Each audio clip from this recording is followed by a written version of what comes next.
Number 20, Best Defense. Even the greats flop from time to time. Eddie Murphy may be a comedic genius with a slew of classics under his belt, but not even he could save this. Who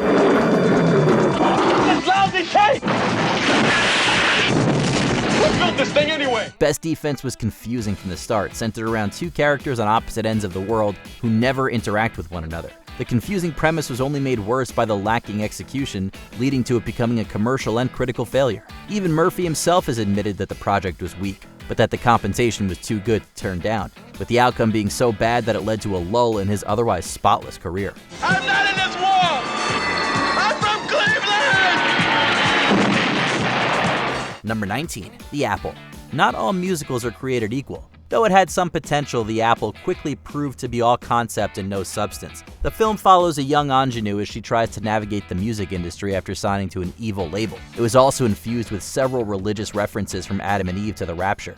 Take a little bite, spend a splendid night in our garden of delights. Though interesting on paper, it proved to be much worse once it was actually created. Everything from the writing to the director's misunderstanding of the culture was dragged upon release, with some audiences even throwing the complimentary vinyls they'd received at the screen. What made things worse was that the director was convinced he'd made a fantastic movie, and the truth nearly drove him to the brink.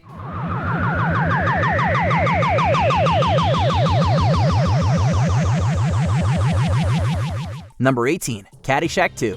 Some sequels are so bad that you can't help but wonder who thought it would ever work out. The first Caddyshack is still beloved today, with a cult following that helped ensure its success. The sequel, unfortunately, can't say the same. Come on, shoot! Come on! Come on, shoot! Shoot! Come on! Come on! You please move. Unlike the original, it had been given a PG rating, which severely limited the scope of jokes they could make. That was only the tip of the iceberg. Everything from the story to the jokes were done much worse the second time around, and not even a cast stacked with comedic legends could save it. Its director, Harold Ramis, even claimed to have snuck out of a viewing in embarrassment, making it clear just what he thought of his attempted follow-up.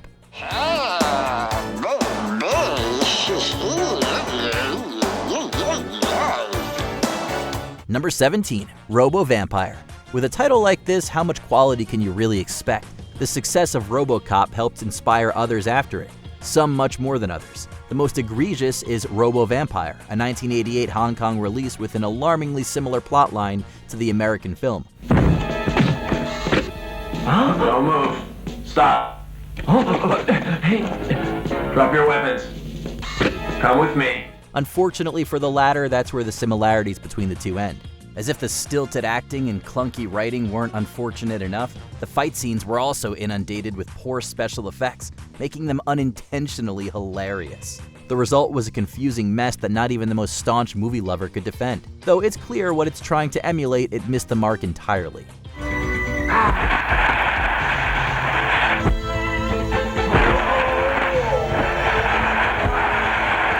Number 16, Jaws 3D.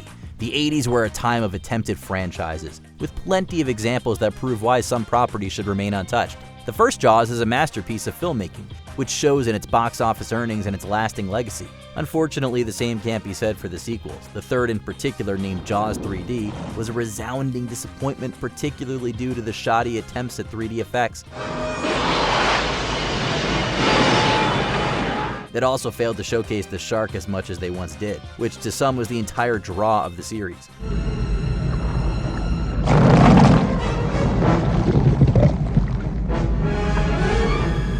It was hard to believe that such a movie could have been in the same series as its iconic predecessor, or that it somehow led to another sequel being greenlit. Number 15, Tarzan the Ape Man. We'd recommend sticking to the animated version on this one. There. That's a smile. A film adaptation of Tarzan of the Apes had been famously produced in 1932, and just under 50 years later, an attempt to remake it failed on just about every level. The film was cursed from the very beginning, with the lead actor's stunt double suddenly having to take on the titular role following the former's departure. As if that weren't messy enough, it also focused heavily on the less than platonic relationship between Tarzan and Jane. It ended up coming across more ridiculous than it did sensual. The final scene in particular was so crude that the family of the original authors sued the studio, resulting in it being cut down by several minutes.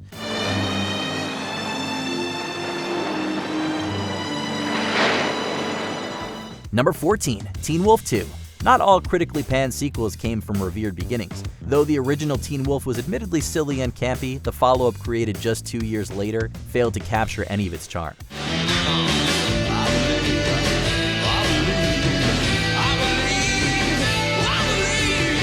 The 1987 movie focused on the original protagonist's cousin, played by Jason Bateman. It was a mess from beginning to end and filled to the brim with cheesy effects and ridiculous sequences that caused it to drag on even longer. Even though it was a seemingly low bar to clear, they missed the mark entirely and proved that not even campy films can automatically be turned into a successful series.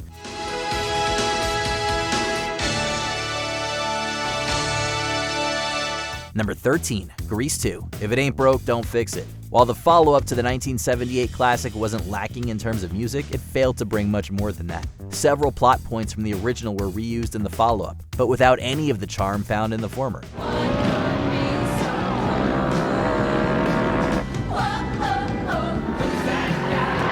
Given the quality of the soundtrack, a sequel could have potentially hit it out of the park, but instead, they unfortunately struck out. Michelle Pfeiffer managed to make it out with her blossoming career unscathed, and discussed years later that the movie being so heavily criticized ended up helping her in the long run. I never thought you'd kiss me like that if you knew who I really was. Are you crazy? I did 2 for the price of 1. Number 12, Shanghai Surprise. There are some movies with themes so bizarrely offensive that you can't help but wonder who greenlit them in the first place. Shanghai Surprise, with its subplots revolving around opium and brothels, was exactly that. Led by Madonna and Sean Penn, both actors couldn't do much to save what was essentially a train wreck in film form. Between the similarities to other action movies and its misogynistic material, the whole project was a mess from beginning to end. Considering how stacked the cast and production team were, with a former Beatle even taking on the soundtrack, the picture managed to underutilize them all. But when you're looking for a rickshaw puller, the best person to ask is the rickshaw king. We'll take a taxi. Then we'll find the taxi king. Number 11, Bolero. It's sad when a film attempting to be provocative can't even succeed at that. The plot of Bolero is questionable at best, with it centering around a young woman traveling around the world in search of her first intimate partner. But only because it's been found to be the most practical way to make love. Oh, you gonna kiss me? I thought I was. The story ended up being much more ridiculous than they anticipated, but even that wasn't enough to make it any less dry. Had they fully leaned into the silliness of the plot, it could have looped back around to being camp, and even potentially finding a cult following. Instead, it was simply bad and failed to capture the hearts of even the most forgiving cinephiles. Marido y mujer, en el nombre del Padre y del Hijo y del Espíritu Santo. Amen. Number 9, Superman 4: The Quest for Peace. Here's another successful franchise that lost its way. Once the Superman film rights were passed on to the notoriously low-budget Canon Films, everyone screamed in unison, what were they thinking? The resultant disaster piece actually killed this franchise, as the world waited almost 20 years for a reboot. Superman.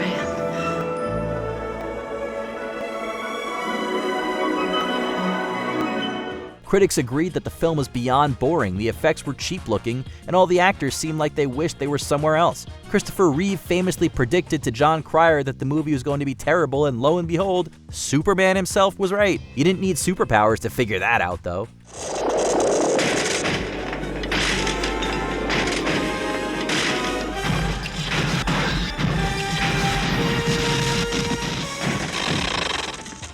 Number 8, Howling 2: Your Sister is a Werewolf. The follow-up to the now cult classic The Howling was such a mismatched disaster that audiences and critics were not sure if the studio was playing a joke on them. Don't you have any more conventional weapons? Oh, yes. Also, titanium. Barely following the original, the film's only saving grace was horror legend Christopher Lee's inclusion, although he later apologized to Joe Dante, the original film's director, for appearing in this terrible sequel. Come, my beloved Stefan. Let us take our fill of love. In the name of God. Despite all this and having originally been subtitled Werewolf Bitch, the horror flick spawned 6 more sequels. Number 7, Going Overboard. Say what you want about Adam Sandler, but he had some great successes early in his career. This is why the world has chosen to forget his film debut, Going Overboard. Maybe I should use some magical comedy phrase. I'll try that. Okay, why the chicken crossed the road? Nothing, no good. In this comedy, Sandler plays a crappy, struggling comedian on a cruise ship that gets a chance to perform and succeeds after learning about the power of laughter. Then terrorists climb onto the ship to kill Miss Australia, and Sandler's Shecky saves the day by offering to put them in a movie. This is the actual plot of this film. We are not making this up, so you can understand why it has thankfully fallen into obscurity. Dead, you stupid mother. Not dead. I'm right here. I was locked in the bathroom, you stupid. Number 6, Smokey and the Bandit Part 3.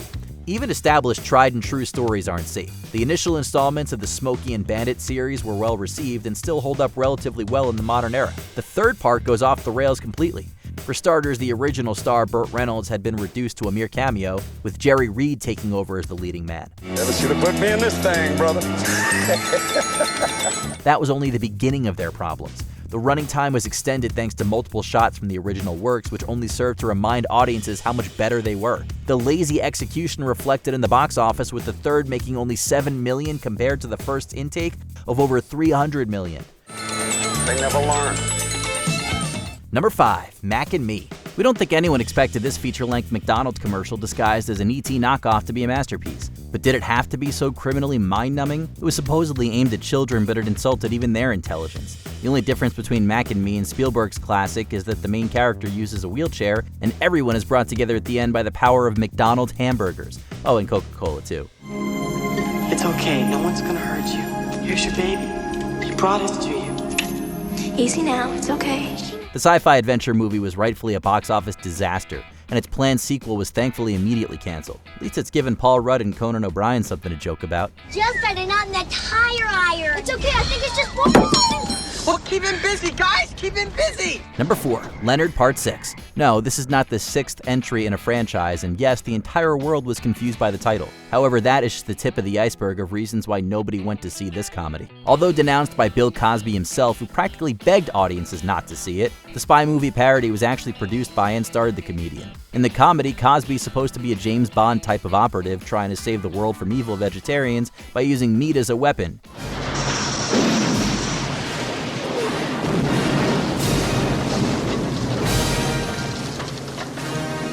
It more than deserved its trio of Razzie Awards for Worst Actor, Screenplay, and Picture, and was, for a time, considered to be the worst thing that Bill Cosby ever did.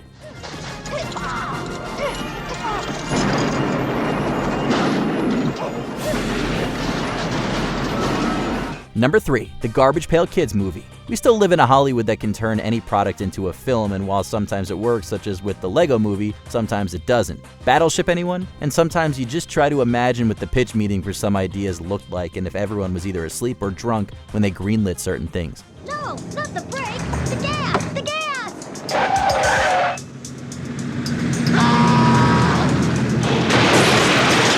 The Garbage Pail Kids were a brilliant and popular trading card series parodying the Cabbage Patch Kids dolls, but its film adaptation turned them into nightmare creatures. With terrible effects that make them unwatchable and gross out humor that won't even make children laugh, this film's cult status is hard to swallow.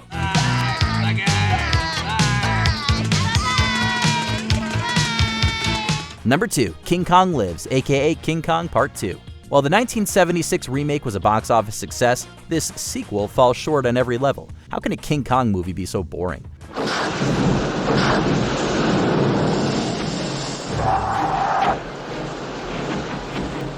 The plot revolves around the scientists that have been keeping Kong alive while he's in a coma after the monster fell from the Twin Towers. They give him an artificial heart and find a female Kong to give him a blood transfusion to save his life. Though it's not meant to be a comedy, King Kong Lives is laughable for all the wrong reasons. The 1933 original had better special effects than this.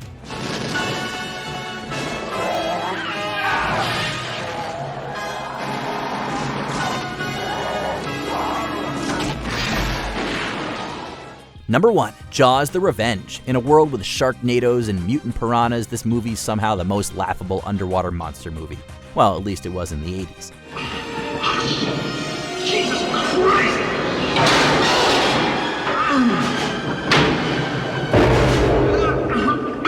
Another franchise shot dead in the water, this fourth Jaws film asks the question that was on everybody's minds. What if sharks can hold grudges and somehow stalk a family across the country? This boring sequel expects us to believe that this shark wants revenge on the Brody family for killing the original Jaws and swims from New York to the Bahamas, looking boring and mechanical the whole way. And to think Michael Caine missed out on accepting his Oscar for Hannah and her sisters in order to shoot this disaster.